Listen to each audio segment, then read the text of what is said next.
Hello, I'm Bill Gates, Chairman of Microsoft. In this video, you're going to see the future. Who is Bill Gates? A software developer? A businessman? A philanthropist? A global health expert? This question, once merely academic, is becoming a very real question for those who are beginning to realize that Gates' unimaginable wealth has been used to gain control over every corner of the fields of public health, medical research, and vaccine development. And now that we are presented with the very problem that Gates has been talking about for years, we will soon find that this software developer with no medical training is going to leverage that wealth into control over the fates of billions of people. Because until we get almost everybody vaccinated globally, we still won't be fully back to normal. Bill Gates is no public health expert. He is not a doctor, an epidemiologist, or an infectious disease researcher. Yet somehow, he has become a central figure in the lives of billions of people, presuming to dictate the medical actions that will be required for the world to go back to normal. The transformation of Bill Gates from computer kingpin to global health czar is as remarkable as it is instructive, and it tells us a great deal about where we are heading as the world plunges into a crisis, the likes of which we have not seen before. This is the story of how Bill Gates monopolized global health. You're tuned into the Corbett Report. Until his reinvention as a philanthropist in the past decade, this is what many people thought of when they thought of Bill Gates. In the case of the United States versus Microsoft, the US Justice Department contended that the software giant had breached antitrust laws by competing unfairly against Netscape Communications in the internet browser market, effectively creating a monopoly. Bill's first concern was that the prosecution could potentially block the release of his company's latest operating system, Windows 98. Okay, you asking me about when I wrote this email, or what are you asking me about? I'm asking you about January of 1996. That month. Yes, sir. And what about it? What non-Microsoft browsers were you concerned about in January of 1996? I don't know what you mean concerned. What is it about the word concerned that you don't understand?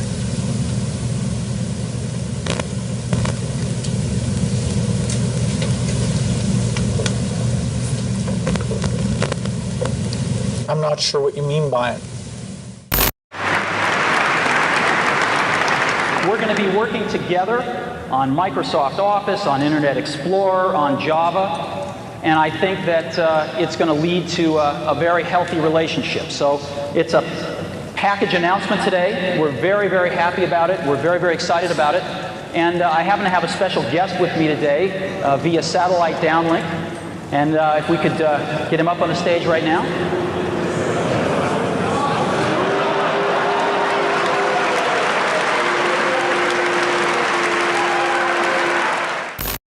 Police and security guards in Belgium were caught flat-footed today by a cowardly sneak attack on one of the world's wealthiest men. The target was Microsoft chairman Bill Gates, arriving for a meeting with community leaders.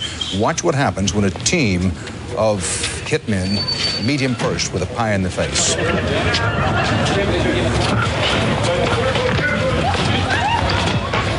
Gates was momentarily and understandably shaken, but he was not injured. The hit squad piled on with two more pies before one of them was wrestled to the ground and arrested. The others, for at least the moment, got away. Gates went inside, wiped his face clean, and made no comment. He then went ahead with his scheduled meeting. No word on the motive for this attack. But once reviled for the massive wealth and the monopolistic power that his virus-laden software afforded him, Gates is now hailed as a visionary who is leveraging that wealth and power for the greater good of humanity. In the 22nd century, a book will be written about the entrepreneur of the 21st century. I'm sure that the person who will foremost come to the mind of those historians is certainly Bill Gates. I don't think it's hyperbole to say that Bill Gates is singularly, I would argue, the most consequential individual of our generation. I mean that. Our next guest is one of the richest and most generous men in the world. Please welcome Bill Gates.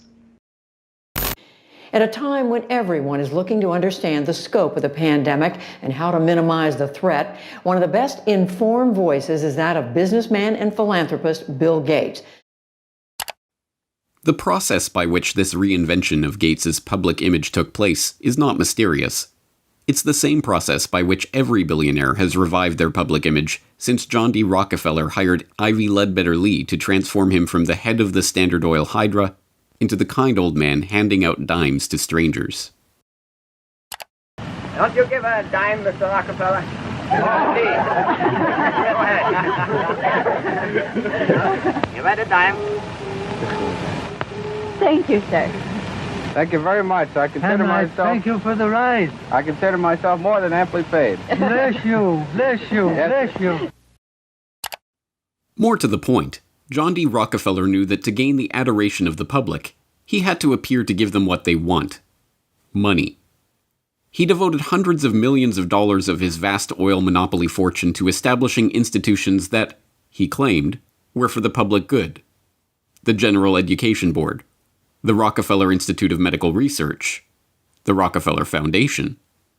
Similarly, Bill Gates has spent much of the past 2 decades transforming himself from software magnate into a benefactor of humanity through his own Bill and Melinda Gates Foundation. In fact, Gates has surpassed Rockefeller's legacy with the Bill and Melinda Gates Foundation, long having eclipsed the Rockefeller Foundation as the largest private foundation in the world, with $46.8 billion of assets on its books that it wields in its stated program areas of global health and development, global growth, and global policy advocacy. And, like Rockefeller, Gates's transformation has been helped along by a well-funded public relations campaign. Gone are the theatrical tricks of the PR pioneers. The ubiquitous ice cream cones of Gates' mentor Warren Buffett are the last remaining holdout of the old Rockefeller handing out dimes gimmick. No, Gates has guided his public image into that of a modern-day saint through an even simpler tactic: buying good publicity. The Bill and Melinda Gates Foundation spends tens of millions of dollars per year on media partnerships, sponsoring coverage of its program areas across the board. Gates funds The Guardian's global development website. Gates funds NPR's global health coverage. Gates funds the Our World in Data website that is tracking the latest statistics and research on the coronavirus pandemic. Gates funds BBC coverage of global health and development issues, both through its BBC Media Action Organization and the BBC itself. Gates funds World Health coverage on ABC News.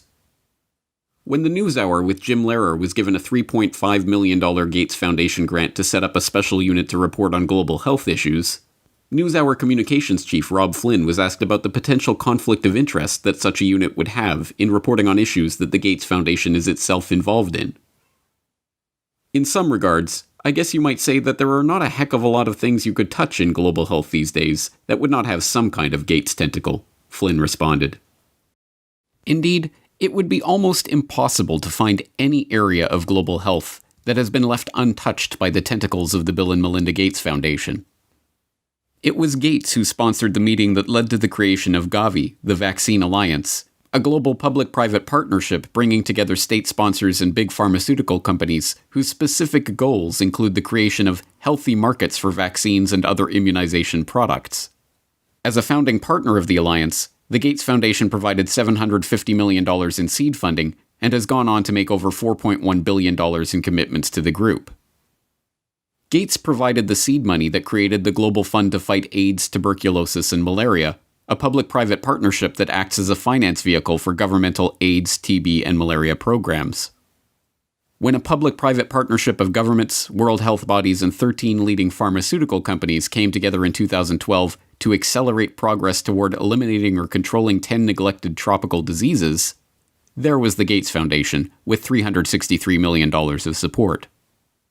When the Global Financing Facility for Women, Children, and Adolescents was launched in 2015 to leverage billions of dollars in public and private financing for global health and development programs, There was the Bill and Melinda Gates Foundation as a founding partner with a $275 million contribution.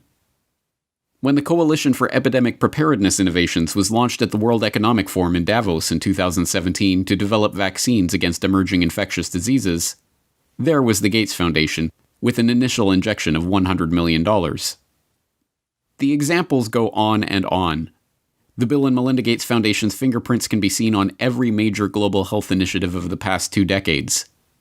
And beyond the flashy multi-billion-dollar global partnerships, the foundation is behind hundreds of smaller country and region-specific grants, $10 million to combat a locust infestation in East Africa, or $300 million to support agricultural research in Africa and Asia, that add up to billions of dollars in commitments.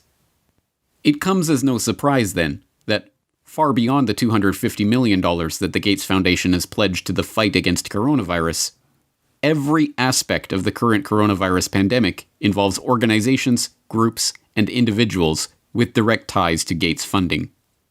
From the start, the World Health Organization has directed the global response to the current pandemic. From its initial monitoring of the outbreak in Wuhan and its declaration in January that there was no evidence of human-to-human transmission, to its live media briefings and its technical guidance on country-level planning and other matters, the WHO has been the body setting the guidelines and recommendations shaping the global response to this outbreak. But even the World Health Organization itself is largely reliant on funds from the Bill and Melinda Gates Foundation. The WHO's most recent donor report shows that the Bill and Melinda Gates Foundation is the organization's second largest donor behind the United States government. The Gates Foundation single-handedly contributes more to the World Health Body than Australia, Canada, France, Germany, Russia, and the UK combined. What's more, current World Health Organization Director General Tedros Adhanom Ghebreyesus is in fact, like Bill Gates himself, not a medical doctor at all, but the controversial ex-Minister of Health of Ethiopia, who was accused of covering up 3 cholera outbreaks in the country during his tenure. Before joining the WHO, he served as chair of the Gates-founded Global Fund to fight AIDS, tuberculosis, and malaria, and sat on the board of the Gates-founded Gavi, the Vaccine Alliance, and the Gates-funded Stop TB Partnership. The current round of lockdowns and restrictive stay-home orders in Western countries were enacted on the back of alarming models predicting millions of deaths in the United States and hundreds of thousands in the UK.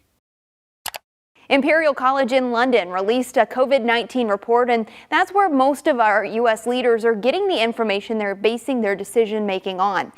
The report runs us through a few different ways this could turn out depending on what our responses are. If we don't do anything to control this virus, over 80% of people in the U.S. would be infected over the course of the epidemic, with 2.2 million deaths from COVID-19. That 2.2 million deaths also doesn't account for the potential negative effects of health systems being overwhelmed. From this evening, I must give the British people a very simple instruction. You must stay at home. Enough is enough. Go home and stay home. A statewide order for people to stay at home. The work of 2 research groups was crucial in shaping the decisions of the UK and US governments to implement wide-ranging lockdowns, and, in turn, governments around the world. The first group, the Imperial College COVID-19 Research Team, issued a report on March 16th that predicted up to 500,000 deaths in the UK and 2.2 million deaths in the US unless strict government measures were put in place. The second group, the Institute for Health Metrics and Evaluation in Bill Gates' home state of Washington, helped provide data that corroborated the White House's initial estimates of the virus effects, estimates that have been repeatedly downgraded as the situation has progressed. Unsurprisingly, the Gates Foundation has injected substantial sums of money into both groups. This year alone, the Gates Foundation has already given $79 million to Imperial College, and in 2017, the foundation announced a $279 million investment into the IHME to expand its work collecting health data and creating models. Anthony Fauci, meanwhile, has become the face of the US government's coronavirus response, echoing Bill Gates' assertion that the country will not get back to normal until a good vaccine can be found to ensure the public's safety.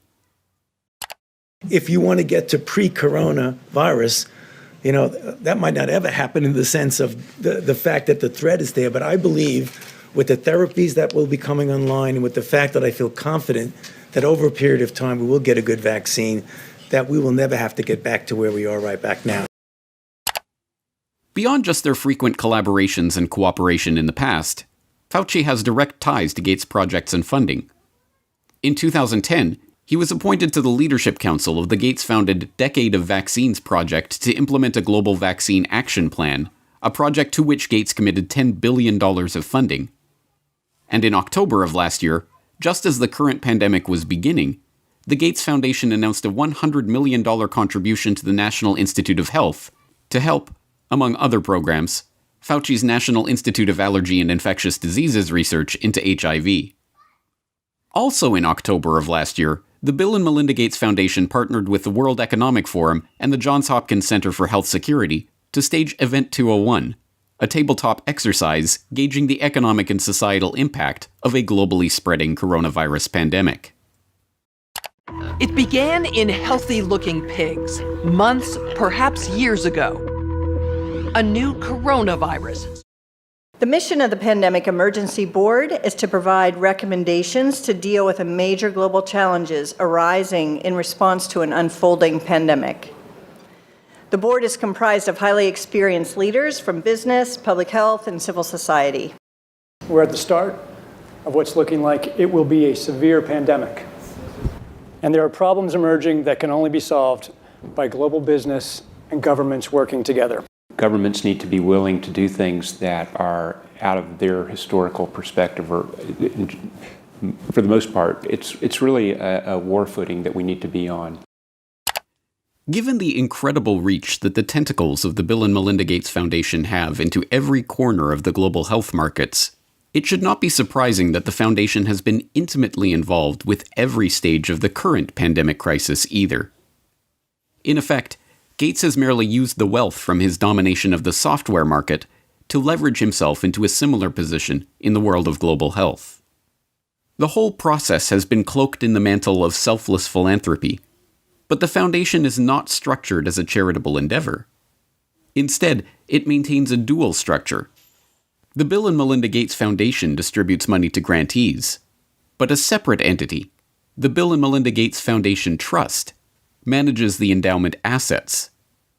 These two entities often have overlapping interests, and, as has been noted many times in the past, grants given by the foundation often directly benefit the value of the trust's assets. One of my favorite parts about my job at the Gates Foundation is that I get to travel to the developing world, and I do that quite regularly. My first trip in India, I was in a person's home where they had dirt floors, no running water, no electricity, and that's really what I see all over the world. So in short, I'm startled by all the things that they don't have. But I am surprised by one thing that they do have: Coca-Cola. Coke is everywhere. In fact, when I travel in the developing world, Coke feels ubiquitous. And so when I come back from these trips and I'm thinking about development and I'm flying home and I'm thinking, well, we're trying to deliver condoms to people or vaccinations, Coke's success kind of stops and makes you wonder, how is it that they can get Coke to these far-flung places? And if they can do that, why can't governments and NGOs do the same thing? And the charity of Microsoft founder Bill Gates and his wife Melinda is under criticism following the disclosure. It substantially increased its holdings in the agribusiness giant Monsanto to over $23 million. Critics say the investment in Monsanto contradicts the Bill and Melinda Gates Foundation's stated commitment to helping farmers and sustainable development in Africa. The study from the pressure group Global Justice Now paints a picture of the Gates Foundation partly as an expression of corporate America's desire to profit from Africa, and partly a damning critique of its effects. You could have a case where the initial research is done by a Gates-funded institution, the media reporting on how well that research is conducted is done, the media outlet is a Gates-funded outlet and maybe a Gates-funded journalist from a media program, and then the program is implemented more widely by a Gates-funded NGO. I mean, there are some very insular circles here. Among the many criticisms, the idea that private finance can solve the problems of the developing world. Should poor farmers be trapped into debt by having to use chemicals or fertilizers underwritten by offshoots of the foundation? This is no mere theoretical conflict of interest. Gates is held up as a hero for donating $35.8 billion worth of his Microsoft stock to the foundation. But during the course of his decade of vaccines, Gates' net worth has actually doubled, from $54 billion to $103.1 billion. The Rockefeller story provides an instructive template for this vision of tycoon turned philanthropist. When Rockefeller faced a public backlash, he helped spearhead the creation of a system of private foundations that connected in with his business interests. Leveraging his unprecedented oil monopoly fortune into unprecedented control over wide swaths of public life, Rockefeller was able to kill two birds with one stone, molding society in his family's own interests, even as he became a beloved figure in the public imagination. Similarly, Bill Gates has leveraged his software empire into a global health, development, and education empire, steering the course of investment and research and ensuring healthy markets for vaccines and other immunization products. And, like Rockefeller, Gates has been transformed from the feared and reviled head of a formidable hydra into a kindly old man, generously giving his wealth back to the public. But not everyone has been taken in by this PR trick. Even The Lancet observed this worrying transformation from software monopolist to health monopolist back in 2009, when the extent of this Gates-led monopoly was becoming apparent to all. The first guiding principle of the Bill and Melinda Gates Foundation is that it is driven by the interests and passions of the Gates family. An annual letter from Bill Gates summarizes those passions, referring to newspaper articles, books, and chance events that have shaped the foundation's strategy. For such a large and influential investor in global health, is such a whimsical governance principle good enough? This brings us back to the question: who is Bill Gates? What are his driving interests? What motivates his decisions? These are not academic questions. Gates's decisions have controlled the flows of billions of dollars, formed international partnerships pursuing wide-ranging agendas, ensured the creation of healthy markets for big pharma vaccine manufacturers. And now, as we are seeing, his decisions are shaping the entire global response to the coronavirus pandemic. Next week, we will further explore Gates's vaccination initiatives, the business interests behind them, and the larger agenda that is beginning to take shape as we enter the new normal of the COVID-19 crisis.